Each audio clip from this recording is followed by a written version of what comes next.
Ma'am ஆக்சுவலாக வந்து இப்போது ஸ்டூடெண்ட்ஸ்கிட்ட பேசிகிட்டு இருக்கும்போது அவங்களாம் என்ன சொல்கிறாங்கன்னா ம். லைக் ஒரு பயோமெடிக்கல் ஜாப் வரும்போது அவங்களுக்கு வந்து மெயினாக சேல்ஸ் அண்ட் சர்வீஸ் மட்டும் தான் அவங்க கண்ணுக்கு தெரியுது. Other okay. தென் தட் வேற என்னென்ன ஜாப்ஸ் அவங்களுக்கு போனால் அவங்களோட ஃபியூச்சர் வந்து நல்லா இருக்கும் மேம்? ஓகே. நம்ம பயோமெடிக்கல் பார்த்தா, அது ஒரு மித்தா ரிவால்வ் ஆயிட்டு இருக்கு. என்ன அப்டின்னா, வெறும் சேல்ஸ் அண்ட் சர்வீஸ் இது மட்டும் தான் ஜாப் ஓப்பனிங் இருக்கு ஃபீல்ட்ல. இல்ல. Actually as a biomedical engineer சொல்லப் போனா, நம்மளுக்கு இந்த பயோமெடிக்கல் ஃபீல்ட்ல நெறைய வேகன்சி இருக்கு. ஃபார் எக்ஸாம்பிள் நம்ம இந்தியாலன்னு பார்த்தீங்கன்னா, ஆப்வியஸ்லி சேல்ஸ் அண்ட் சர்வீஸ் அவங்களுக்கு தெரிஞ்சது. அத தாண்டி ப்ராடக்ட் ஸ்பெஷலிஸ்ட்ன்னு ஒரு ரோல் இருக்கு. அப்ளிகேஷன் ஸ்பெஷலிஸ்ட்ன்னு ஒரு ரோல் இருக்கு. கிளினிக்கல் இன்ஜினியர் இருக்கு. இந்த மாரி நெறைய ரோல்ஸ் இருக்கு.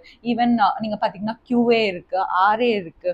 அத தாண்டி பார்த்தீங்கன்னா புரோட்டோடைப் டிசைனிங், புரோட்டோடைப் இன்ஜினியர் இருக்கு, டிசைன் இன்ஜினியர் இருக்கு. இந்த மாரி நெறைய ஓப்பனிங்ஸ் இருக்கு. ஓகே.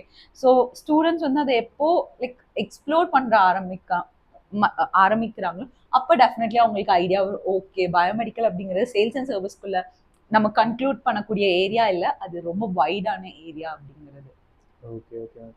நல்லா எல்லாருமே இருக்குல்ல? வந்து மெடிக்கல் கோடிங் பற்றி சொல்லிட்டு இருக்காங்க. அது வந்து ரிலேட்டட் டு பயோமெடிக்கலா? ஓகே. ஸோ அது கண்டிப்பா இல்ல. மெடிக்கல் கோடிங் அப்படிங்கிறது பயோமெடிக்கலுக்கும் மெடிக்கல் கோடிங்க்கும் சம்மந்தமே இல்ல. ஈவன் எனக்கும் தெரியும். நான் படிக்கும் போதுமே மோஸ்ட்லி எங்களுக்கு பிளேஸ்மெண்ட்ஸா இருக்கட்டும், என்னோட ஃப்ரெண்ட்ஸ் எல்லாம் ஒர்க் பண்ணது மெடிக்கல் கோடிங்ல தான். ஸோ மெடிக்கல் கோடிங் அப்படின்னா என்ன அப்படின்னா, லைக் என்கிரிப்ஷன் அண்ட் டிகிரிப்ஷன் அவ்வளவுதான். வர ஒரு பேஷண்டோட ஹிஸ்டரிய கோடா கன்வெர்ட் பண்றது தான் மெடிக்கல் கோடிங். ஓகே. இது இப்போ 12th முடிச்சு ஒரு கோர்ஸ் பண்ண யாருனாலும் படிக்கலாம். இல்ல நான் ஜஸ்ட் ஒரு BBA பண்ணியிருக்கேன் ஆர் எனிதிங் பண்றவங்க ஜஸ்ட் அந்த மெடிக்கல் கோடிங் கோர்ஸ் எடுத்தா கூட பண்ணலாம். அதுக்கு அவங்க 4 இயர்ஸ் இவ்வளோ லேக்ஸ் செலவு பண்ணி பயோமெடிக்கல் தான் படிக்கணும்னு எந்த அவசியமும் இல்லை. அண்ட் ஒன் மோர் திங், இந்த medical coding will last for next ஒரு 2 to 3 இயர்ஸ்க்கு மட்டும்தான் இருக்கும். ஏன் அப்படின்னா ஆல்மோஸ்ட் உங்களுக்கே தெரியும், AI வந்துருச்சு. ஸோ எல்லாத்தையும் ரீப்ளேஸ் பண்ணும் அப்படின்னு இருக்கிறப்ப, ஸோ நீங்க அந்த கொஸ்டினை நினைச்சு கவலைப்பட வேண்டாம். எல்லாரும் மெடிக்கல் கோடிங் கேட்குறாங்களே, ஒரு பாயிண்ட்ல அவங்களே ஸ்டாப் பண்ணி விடுவாங்க.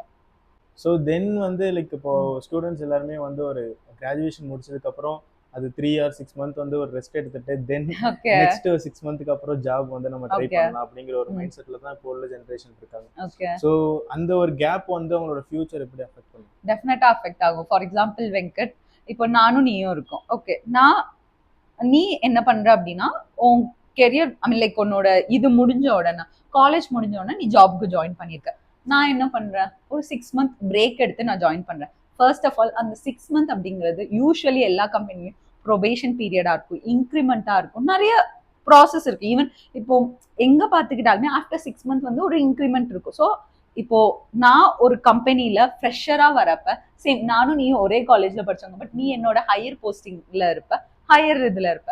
அது ஒண்ணு. இன்னொன்னு இது பார்த்தா அப்படின்னா, ஹையர் பண்றப்ப டெஃபினெட்லி இப்போ நம்மளே ஹையர் பண்றனால ஒரு டவுட் வரும். எதுக்காக நம்ம ஹையர் பண்ணும், எதுக்கு 6 மந்த் கேப்?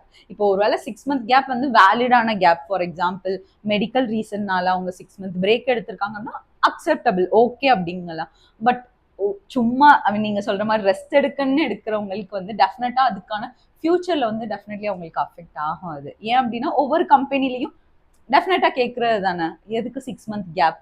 அப்ப சொல்ல முடியாது. நாங்க சும்மா இருக்கிறதுக்கு எடுத்தோம் அப்படின்னா டெஃபினெட்லி யாரும் அடுத்து ஜாப் கொடுக்க ஐ மீன் யோசிக்க ஆரம்பிப்பாங்க. ஓகே, அப்போ இவங்க வந்து ஜாயின் பண்ணிட்டு 1 மந்த் பிடிக்கலன்னா திருப்பி 6 மந்த் பிரேக் எடுத்துட்டு போயிடுவாங்களா அப்படிங்கிற ஒரு மென்டாலிட்டி யாருக்கா இருந்தாலும் வரும். ஸோ அதுதான். ஓகே.